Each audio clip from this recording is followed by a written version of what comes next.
M. Marcel Mars, vous avez été président fondateur de la Commission franco-québécoise des lieux de mémoire communs. C'est l'objet de notre entretien aujourd'hui. On va se replonger dans le contexte qui a permis l'émergence de cette commission.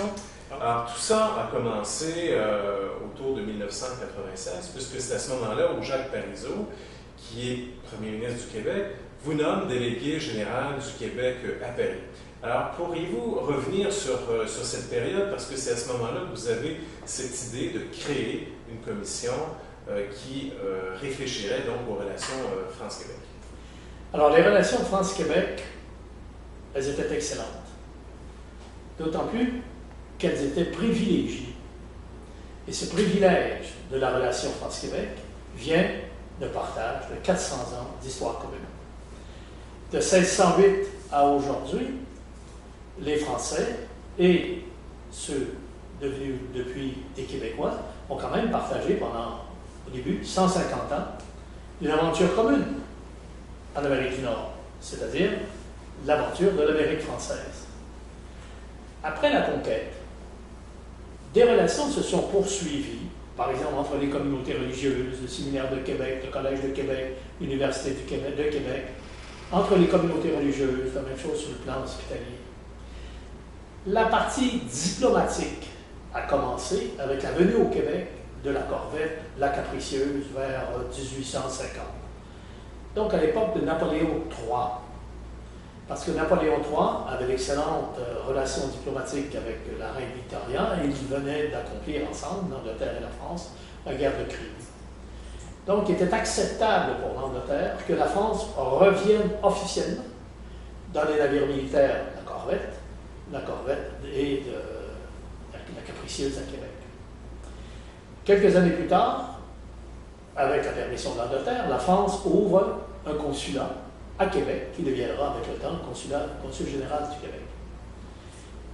Une dizaine d'années plus tard, le Québec, à l'époque d'Adolphe Chapelot, ouvre un bureau à Paris, avec Hector Fabre comme agent.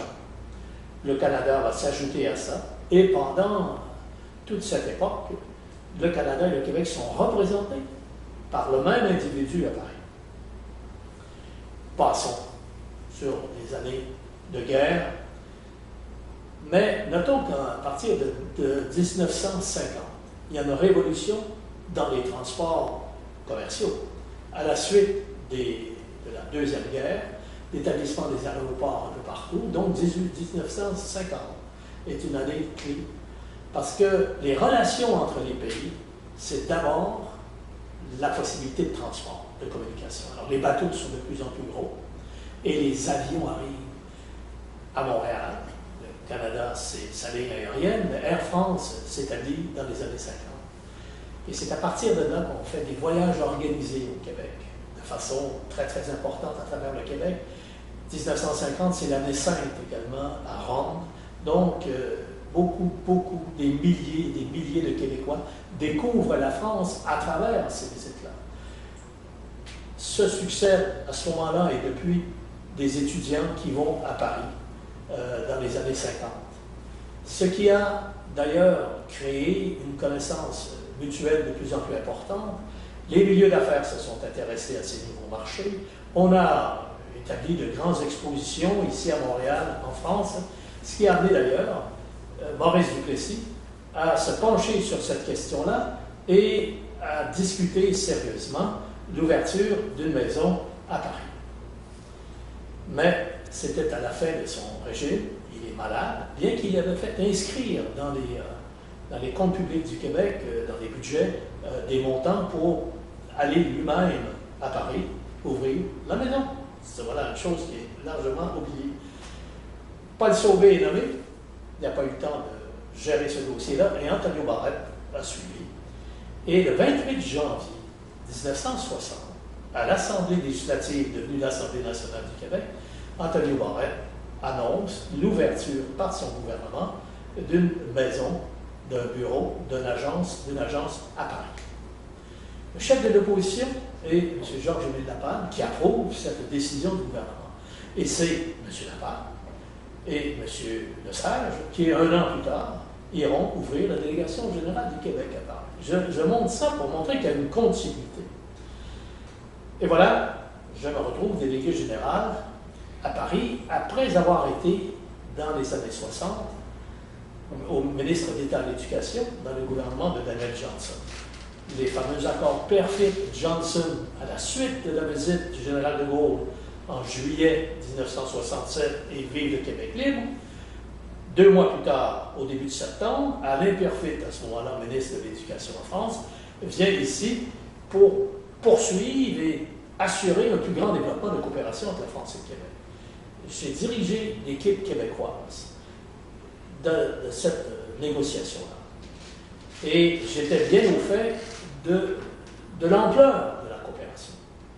On était passé en 66, en gros, 1 200 000 $, et en 70, on en était rendu à 10 millions. On a multiplié par 10 à cette époque de Daniel Johnson la coopération avec la France dans toutes sortes de domaines, privilégiant évidemment les choses étant ce qu'elles sont, l'éducation. Or, le hasard de la vie fait que je me retrouve à Paris, trentaine d'années plus tard, et je réalise dans les premières semaines que la coopération avec la France avait jusqu'à un certain point dérivé, qu'elle était d'abord et avant tout jugée par ses résultats économiques. Et on avait plus ou moins abandonné les raisons de fond qui nous amenaient à avoir une coopération avec la France, c'est-à-dire cette histoire commune du développement de l'Amérique française, de la Nouvelle-France et de tout ce qui s'est suivi.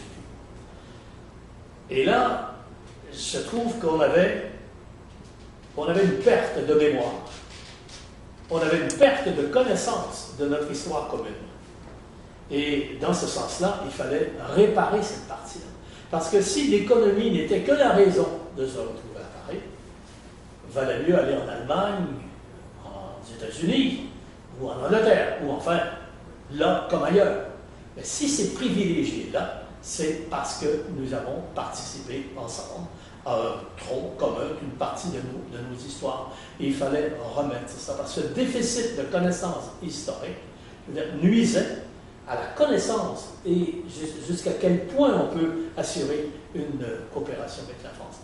Voilà, c'est dans ce cadre-là au début, et à partir de là, j'ai réfléchi, trouvé des moyens, et j'en suis arrivé à l'idée de créer une commission binationale, c'est-à-dire France-Québec, où on partage l'approfondissement de la connaissance de cette histoire commune, et ensemble, on trouve des moyens pour la mettre en valeur, on réinvestit dans notre mémoire, et dans ce sens-là, la mémoire devient un moteur actif à l'histoire qui se développe. Donc, c'est cette veine de l'histoire qui m'a amené à proposer cette commission-là à la commission permanente au mois de décembre suivant.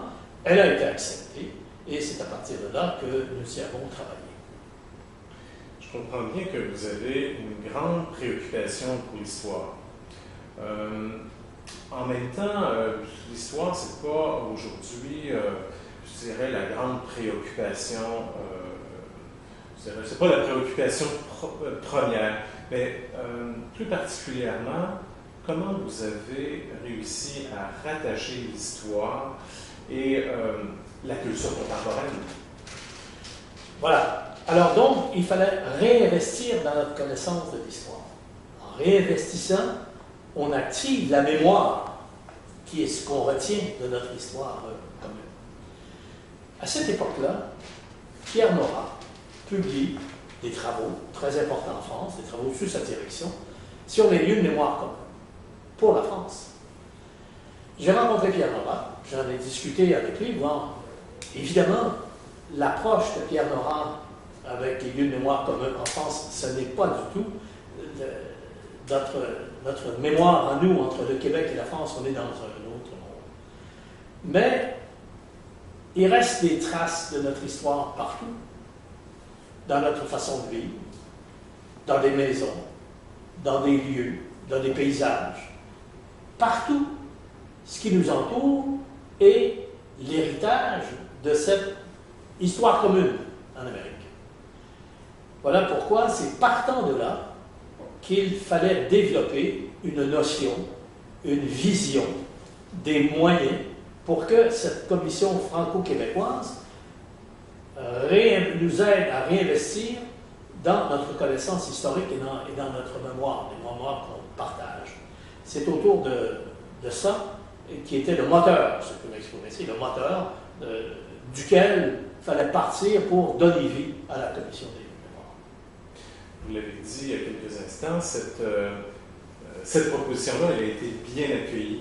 Mais ensuite, comment les choses se sont mises en place? Parce que passer de l'idée à la structure formelle, comment tout ça s'est organisé? Alors donc, en décembre 1996, si vous vous souvenez bien, la commission accepte la proposition.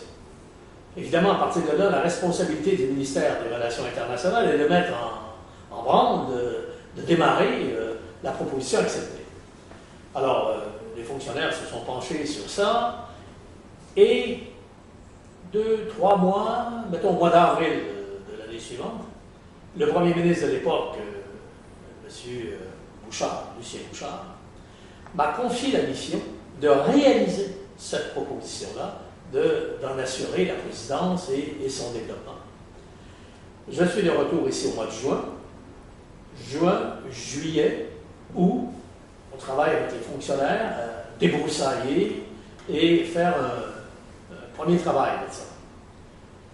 Ce qui m'a amené, dès le mois de septembre, à revenir en France pour travailler avec les Français à l'établissement de la partie française de la chose, puisque c'était notre idée.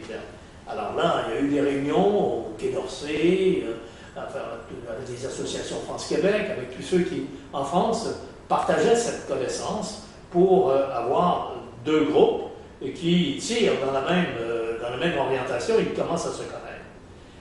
De retour au Québec, en octobre, novembre, on a fait des réunions préliminaires à Québec de la même façon, et la première réunion a eu lieu officiellement au mois de décembre de l'année. Voilà, là, on avait la commission et à Québec et à Paris, et on a commencé à travailler à partir de là. Du côté de la France, comment on a identifié ces gens qui s'intéressaient à ces questions de mémoire France-Québec? Alors, avec le Quai d'Orsay, il y avait quelqu'un qui avait une certaine stature, quelqu'un qui avait une certaine envergure, et qui, par sa connaissance du Québec, par l'action qu'il avait menée en France, crédibilisait le travail. Et la personne sur laquelle le nom est arrivé, c'est M. Henri Rétoré, qui avait été consul général ici à l'époque de René Lévesque, consul général de France à Québec, et qui avait été ambassadeur en Afrique, et puis qui était, je me demande même s'il n'était pas président de l'Association France-Québec pour la région de Paris. En tout cas, il était très impliqué. C'est comme ça que je l'ai connu, parce qu'à l'époque où il était à Paris, qu'il était à Québec, moi j'étais plutôt à Ottawa, je ne l'ai pas rencontré, mais c'est sur place que nous avons commencé à travailler ensemble, à fraterniser, puis là, morceau par morceau, on a ajouté, un peu comme au Québec, on a ajouté autour de la table des dépôts de mémoire, si je peux m'exprimer. Alors, de part et d'autre, qu'est-ce que vous étiez fixé comme objectif? Alors, l'objectif, c'est d'investir dans notre histoire commune et de la mettre en valeur, cette histoire commune. Et l'histoire commune, c'est pas uniquement Québec-France, c'est l'histoire commune, c'est l'Amérique française. Donc, aussi bien dans l'Ouest qu'en Acadie, aux États-Unis, cette mémoire, on la retrouve là, cette histoire, on la retrouve là. Donc, c'est bien important que, bien qu'étant dans la relation France-Québec, probablement pour la première fois dans la relation France-Québec, le champ d'application de l'organisme supporté par France-Québec déborde le territoire du Québec, parce que l'action qu'on a menée à travers 400 ans, elle débordait cette action-là. Alors, si on veut travailler là, il faut être là où l'histoire a passé. Donc, c'était une première discussion avec les autorités du ministère à Québec de déborder le territoire du Québec.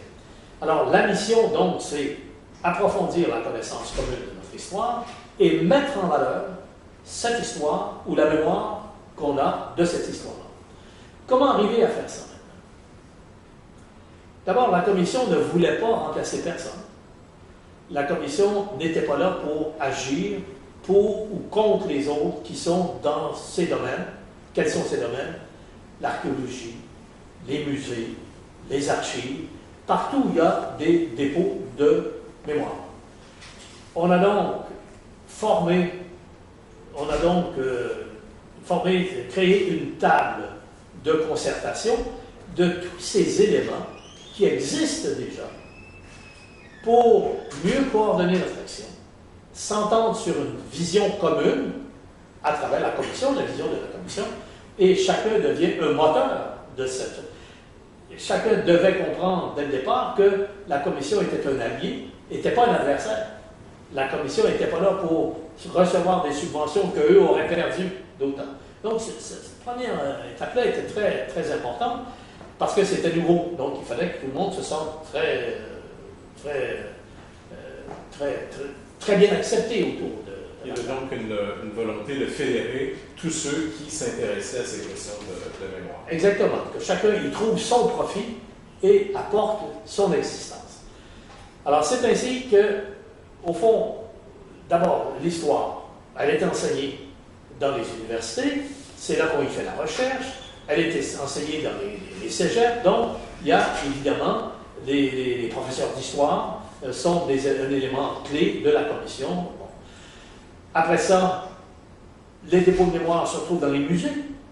On a beaucoup de musées historiques, que ce soit la maison Saint-Gabriel ou que ce soit le musée de civilisation à Québec. Il y a beaucoup de musées qui mettent en valeur des artefacts qui reflètent notre histoire. L'archéologie, les archives, c'est un dépôt de mémoire extraordinaire.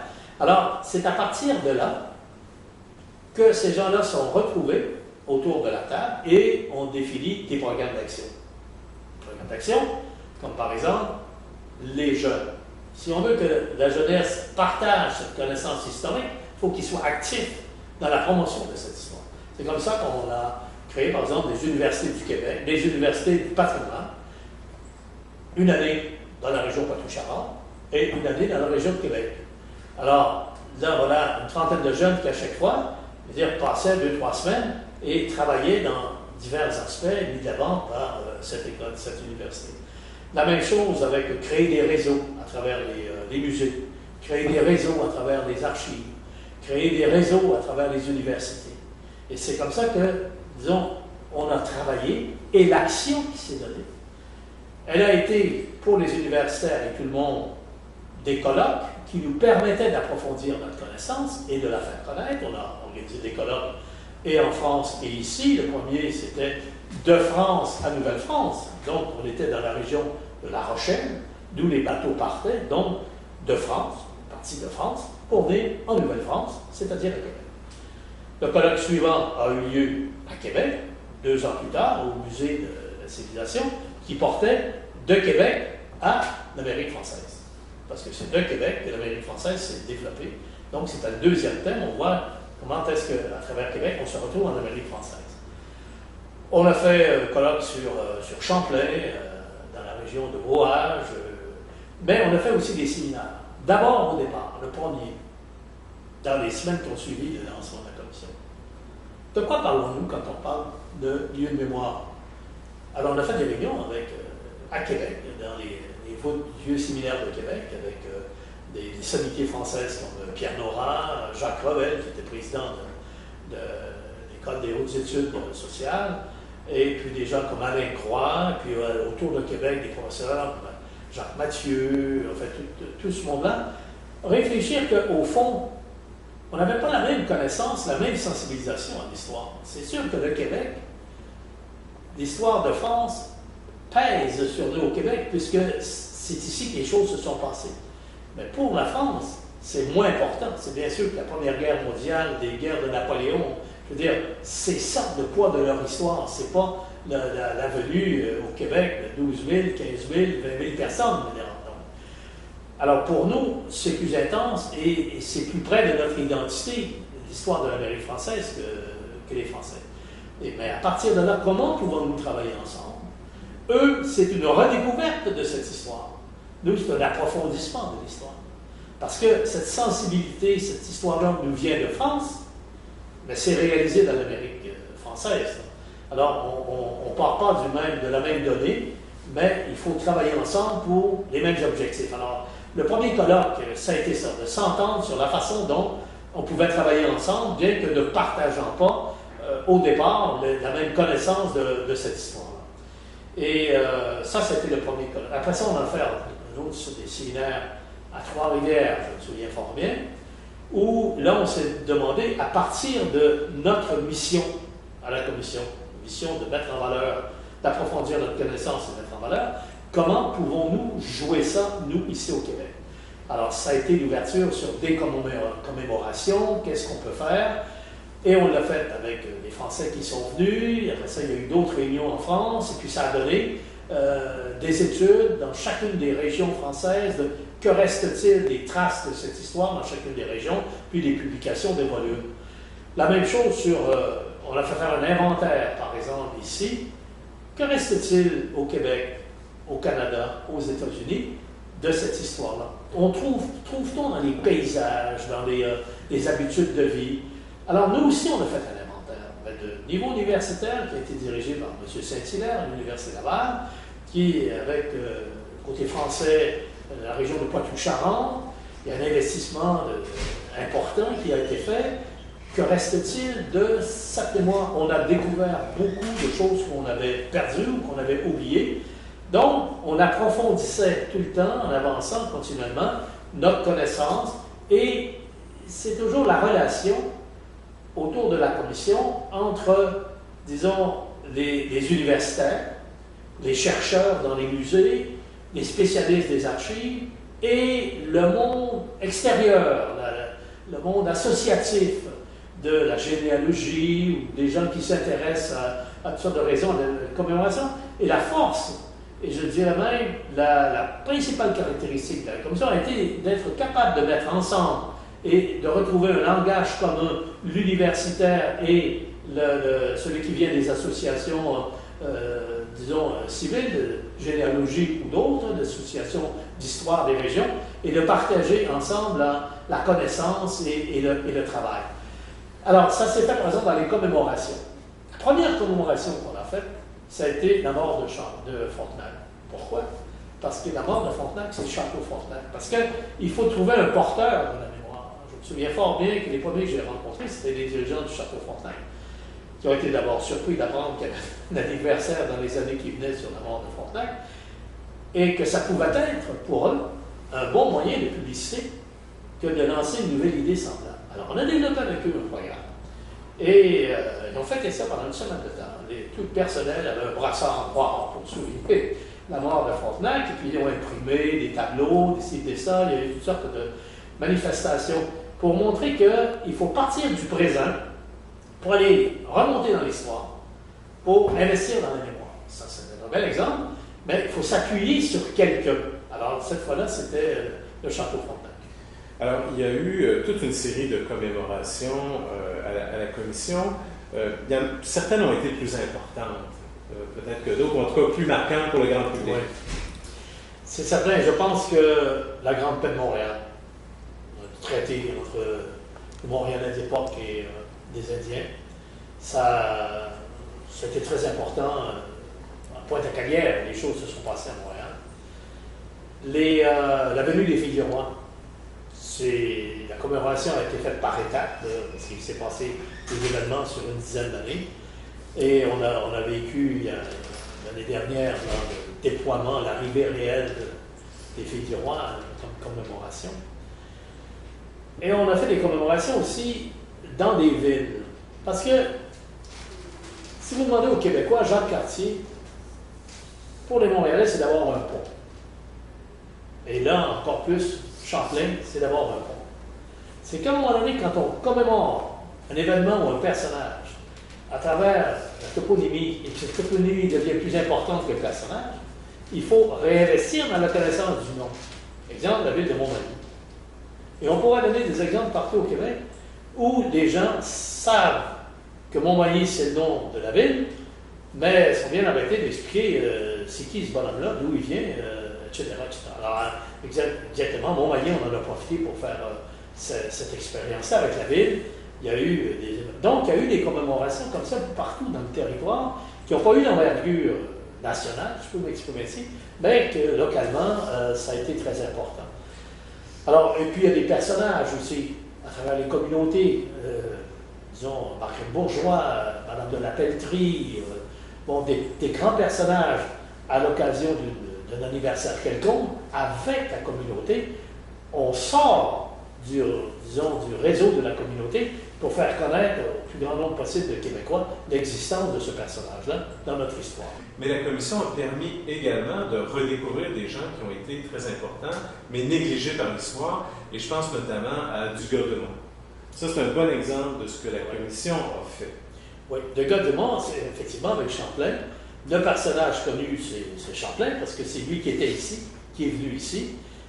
C'est celui qui était en commande jusqu'à un certain point, et c'est celui qui est passé en histoire. Mais derrière, il y avait Dugas-Demont, qui était le patron, mais en France, le patron de Champlain, mais en France, qui est venu ici, mais qui n'a pas séjourné, et en plus de ça, qui n'a pas écrit beaucoup, alors que Champlain a écrit, et les historiens adorent les écrits, parce que c'est une preuve de l'existence, tandis que uniquement le travail, c'est à travers les écrits de l'un et de l'autre qu'on a finalement situé le personnage de Dugas-Demont et ça. Alors, c'est important de faire connaître, parce que c'est une partie de notre histoire qui était inconnue, et ça tombe dans l'idée investir dans notre histoire, investir dans la connaissance de notre histoire, et après, faire du personnage. Aujourd'hui, à Québec, il y a le statut, etc. Les gens connaissent mieux le personnage qu'il y a 25 ans. Toutes ces actions de commémoration, elles étaient soutenues par, j'ai compris, des musées, entre autres, des villes, mais des ministères aussi qui ont soutenu ces différentes activités. Oui, d'abord, premièrement, parce que l'existence de la commission venait des fonds publics. Alors, régulièrement, il fallait faire rapport à la commission permanente de coopération entre la France et le Québec, puis de faire des demandes pour des subventions. Donc, régulièrement, à travers ça, les ministères étaient concernés parce que régulièrement, d'abord et avant tout, les ministères étaient présents à la commission comme telle, les fonctionnaires étaient présents à la commission, donc participaient aux décisions de la commission. Parce qu'en fait, c'est une commission France-Québec, donc des gouvernements des deux. Et c'est dans ce sens-là que j'avais été nommé par le premier ministre du Québec et M. Rétoré l'avait été par le ministère des Affaires extérieures, qui est lancé. Donc, il y avait un lien d'État juste par la commission. Alors, oui, les ministères étaient très au fait de ça.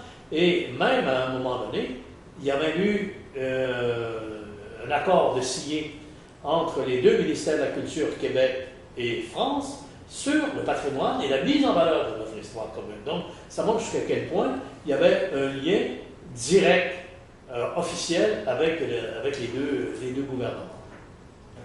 Et vous avez dirigé la commission jusqu'en 2005-2006, vous avez quitté? Probablement, oui. Et la commission a été donc reprise du côté de Québec par André Dorval, c'est ça, qui était un ancien haut fonctionnaire du ministère de la Culture, qui a poursuivi en fait les grandes orientations de la Oui, c'est certain. Il était de la région de Québec, et maintenant c'est M. Denis Racine, qui est de la région de Québec, exactement, qui, disons que moi je suis venu du domaine par le côté politique de l'action, M. Dorval par le côté fonctionnaire, de fonction publique, et M. Denis Racine vient par les mouvements associatifs. Donc, on a réellement les trois facettes à travers les trois présidents qu'on trouvait autour de la table. Alors, c'est évident que, disons, d'une décennie à l'autre, les choses changent un peu, les joueurs ne sont plus les mêmes, les sensibilités changent, donc il y a une évolution qui est tout à fait normale. Mais l'objectif premier de la commission, la vision, se maintient à travers les présidents, bien que les actions changent évidemment. Et une fois que vous avez donc passé le relais à André Dorval, vous vous êtes concentré sur un projet, en fait, parce qu'en fait, que vous aviez déjà annoncé à la Commission franco-québécoise de mémoire, c'est que vous avez créé en fait la Société Héritage de Champlain. Alors là, ça c'est autre chose. Vous pouvez nous expliquer le contexte et votre objectif. Comment est née cette idée? L'idée est née de ma connaissance que j'avais, parce que lorsque j'étais ministre au gouvernement canadien, il y avait à ce moment-là l'événement très important, une commémoration pour la ville de Montréal. Et ce qu'on voyait venir 1608, 2008, à travers Québec, 400e anniversaire de la présence française en Amérique. Je savais jusqu'à quel point il est difficile d'équilibrer dans ces commémorations, de se fêter soi-même aujourd'hui, plutôt que de fêter ceux qui sont venus au départ. Ça va un équilibre entre les deux. Et c'est dans cet esprit-là que j'ai cherché un projet qui pouvait être novateur en 2008, un projet qui n'était pas en concurrence avec quelque autre projet qu'on connaissait à ce moment-là, qui allait être, au point de vue crédibilité, une connaissance aux qualités universitaires, donc avec des choses sciées, donc crédibles, et ça, c'était le cadre de ma réflexion. Et avec M. Jacques Mathieu, qui était notre spécialiste de l'histoire de Nouvelle-France, et qui était à ce moment-là également doyen de la faculté des lettres de l'Université Laval, on a organisé des réunions pour, disons, encadrer ce projet avec une pertinence scientifique. Comment est-ce qu'on pouvait arriver à trouver ce dont on parlait? Est-ce que vous aviez un modèle en tête? On n'avait pas de modèle particulier, non. On avait une préoccupation. Mais c'est au cours de ces réunions qu'à un moment donné, j'ai eu un réflexe, c'est-à-dire un flash, comme on dit aujourd'hui.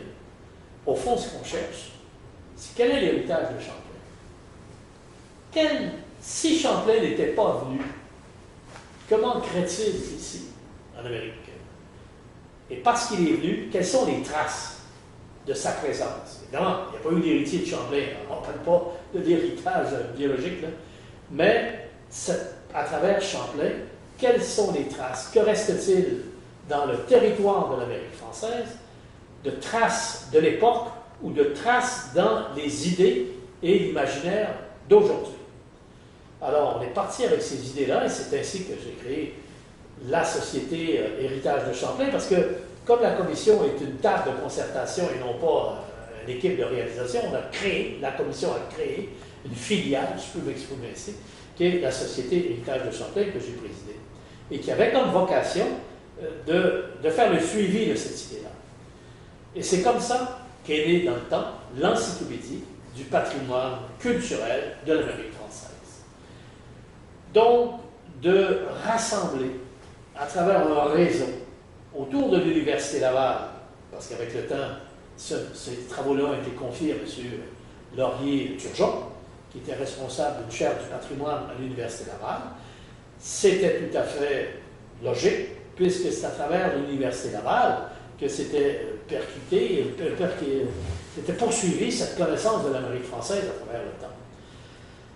Alors, donc, s'est établi un réseau universitaire, le Canada, la partie Canada-Ouest, la partie Canada-Est, disons l'Acadie, les États-Unis, et tranquillement, on est arrivé à développer un modèle où, au fond, on avait 3 avenues. D'abord, la nature. La nature, c'est dans les paysages, les rivières, des lieux qui sont significatifs de la présence française à travers ces 400 ans. Ou bien non, des objets culturels, que ce soit les genres de vie, l'alimentation, la religion, enfin toutes les phases humaines, et également la même chose pour les biens matériels, les maisons. Donc les thèmes se sont très bien définis avec le temps, et l'opération a été lancée, avec évidemment un apport public et privé, universitaire, et c'est comme ça que pendant quelques années, la chose s'est faite. Donc il reste, à l'occasion de ce 400e anniversaire de 2008, reste aujourd'hui une donnée, disons, nouvelle par rapport à ce qu'on connaissait au moment où on l'a fait.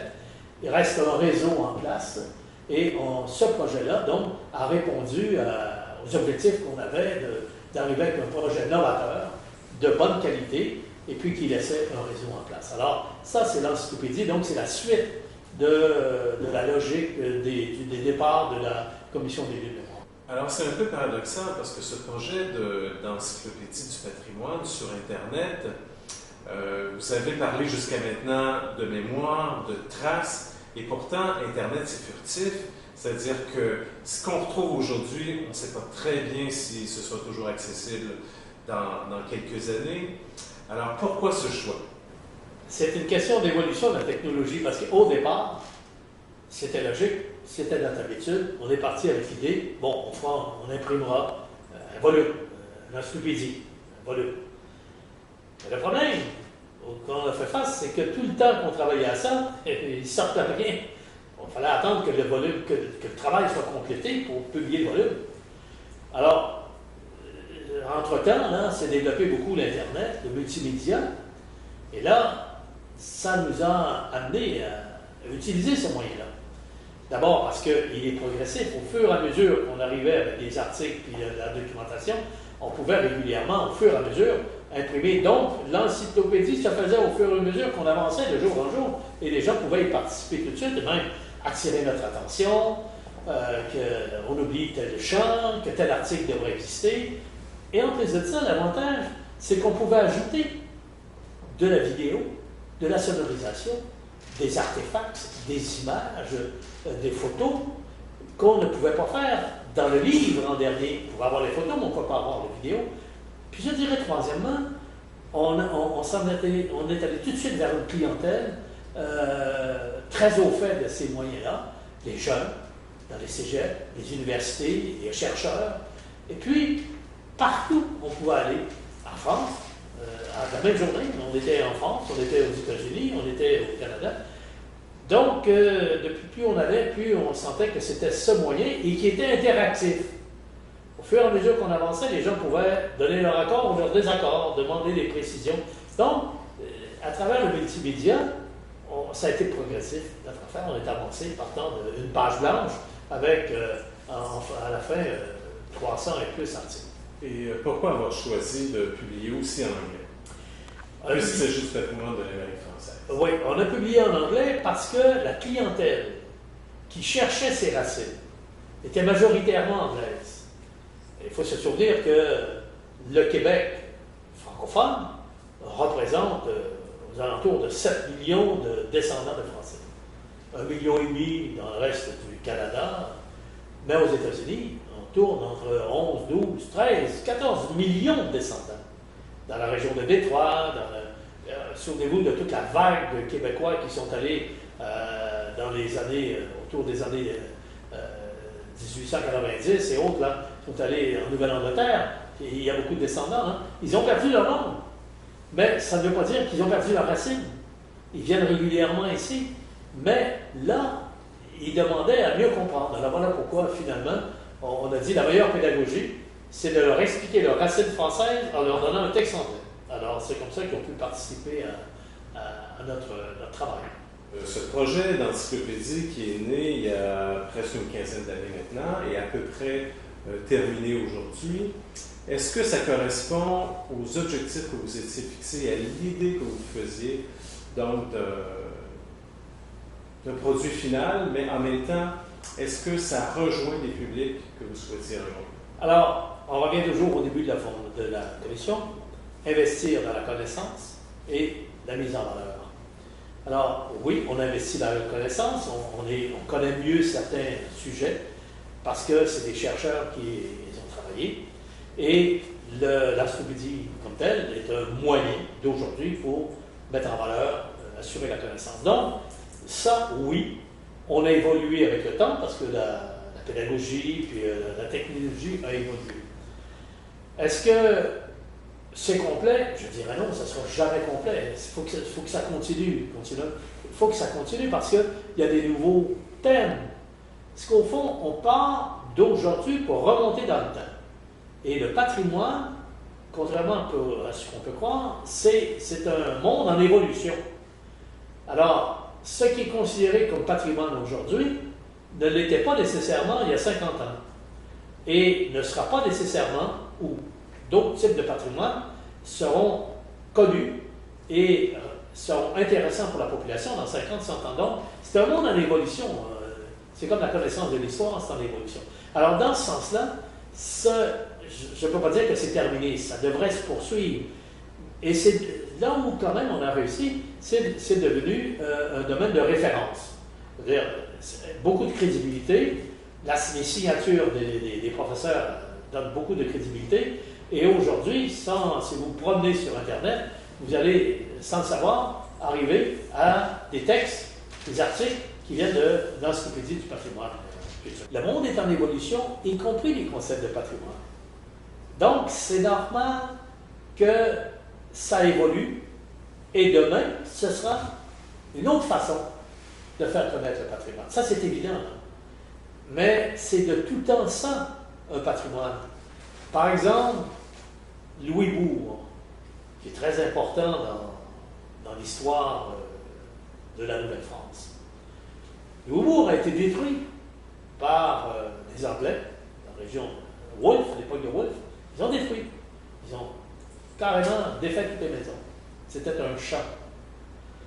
Des années plus tard, donc dans les périodes de 1950, 60, on a commencé à reconstruire des patrimoines.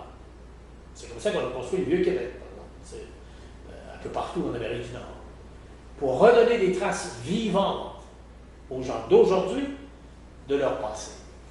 On a reconstruit largement Louisbourg, et aujourd'hui, des milliers, des dizaines de milliers de Canadiens vont à tous les étés visiter Louisbourg.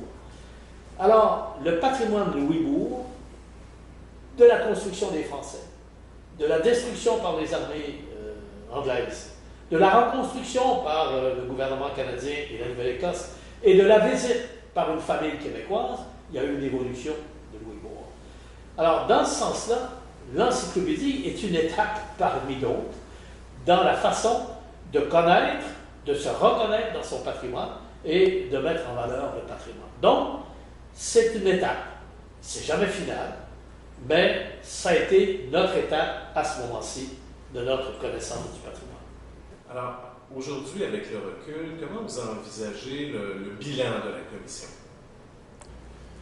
Je pense que d'abord, premièrement, elle existe toujours et c'est quand même assez remarquable d'en être aujourd'hui le 3e président avec un renouvellement constant des gens autour de la table.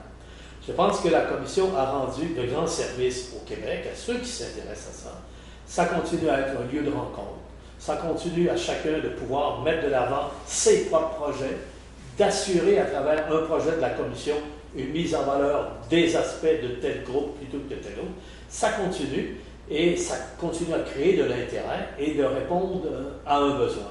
Et on a beaucoup parlé de l'aspect Québec, de l'opération, mais il y a l'aspect français aussi où en France, on a réalisé beaucoup de domaines dont on n'a pas parlé ici parce que ce n'était pas notre responsabilité, mais de part et d'autre, on connaît mieux notre histoire et on a une meilleure connaissance de sa mise en valeur. Et on a pratiqué une mise en valeur, et tout ça n'aurait pas existé si la commission n'avait pas existé. Alors elle poursuit son travail, et je pense qu'il y a lieu d'être fier de cette réalisation de coopération France-Québec. Alors, si je vous comprends bien, la commission franco-québécoise des lieux de mémoire commun, elle est toujours pertinente aujourd'hui. Oui, et elle continue sa vie. J'espère qu'un jour, elle deviendra patrimoine elle-même, je veux dire, de la connaissance du Québec. Mais une table de concertation de tous ceux qui sont intéressés à la mise en valeur de cette partie importante de notre histoire qui fait notre culture et notre langue, se retrouvent régulièrement autour de la même table, échangent des idées, mettent de l'avant des projets, font connaître les leurs, participent au projet de l'autre. Je pense que ça a été une addition pour tout le monde et dans ce sens-là, je pense qu'il y a lieu d'être fier. D'autant plus que c'est unique dans le sens suivant, que deux pays, le pays Québec et le pays France, ensemble travaillent à mettre en valeur leur histoire commune, ça ne peut pas arriver à beaucoup d'endroits. Parce qu'en général, l'histoire commune, est d'abord un affrontement. Je me souviens, les premières fois que je suis allé rencontrer les directeurs des inventaires au ministère de la Culture en France, ils ont été passionnés par ce travail parce que pour eux, c'était unique. Parce que mettre en valeur la relation France-Allemagne en France, c'est beaucoup de lieux de guerre. De mettre en valeur l'histoire anglaise et française, c'est également beaucoup de lieux douloureux, de guerre, d'occupation. Mais dans cette relation presque unique, France-Québec, c'est une relation où il y a eu beaucoup d'oubli, mais il n'y a pas eu beaucoup de guerres communes, on n'en a pas eu. Et dans ce sens-là, c'est un intérêt pour les spécialistes, comment arriver à investir dans la mémoire de l'histoire des gens, l'histoire un rapport avec un autre pays. Comment arriver à le faire? C'est plus intéressant avec la commission qu'on avait de travailler à ça qu'avec d'autres thèmes. Donc, c'est un peu unique dans ce sens-là. Et je crois que tous, nous avons un déficit de connaissance de notre histoire. Et c'est de plus en plus difficile de placer les activités d'aujourd'hui dans une continuité historique. L'histoire permet de mettre en rapport vertical des choses, plutôt qu'uniquement horizontal dans les débats immédiats d'aujourd'hui, une mise en contexte. Et il y a un déficit de connaissance d'histoire. Et je suis de ceux qui insistent beaucoup. Meilleurs seront nos citoyens si, à travers l'histoire, ils sont capables de développer un sens critique, une connaissance de mise en perspective des activités politiques, économiques ou autres d'aujourd'hui. Et les gouvernements se méfient d'ailleurs de l'enseignement et de la connaissance d'histoire. Parce qu'il est plus facile, j'irais jusqu'à dire, de rouler dans la farine des gens ignorants de leur passé que d'être obligé, quand tu développes une politique ou un discours public, de l'inscrire dans une continuité. Donc, dans ce sens-là, l'histoire forme des citoyens parce qu'elle oblige leurs dirigeants à modérer leur discours d'aujourd'hui, à réfléchir à la continuité. Et dans ce sens-là, la Commission des lieux de mémoire a été un outil d'expérimentation, mais qui, à mon avis, a quand même arrivé à des bonnes conclusions. Je pense qu'il faut poursuivre, il faut qu'elle poursuive son travail, et nous devons tous les encourager. Alors, M. Nord, je pense qu'avec votre réponse, on n'a plus aucun doute sur la pertinence, en fait, de la Commission des lieux de mémoire. Je vous remercie. C'est un plaisir.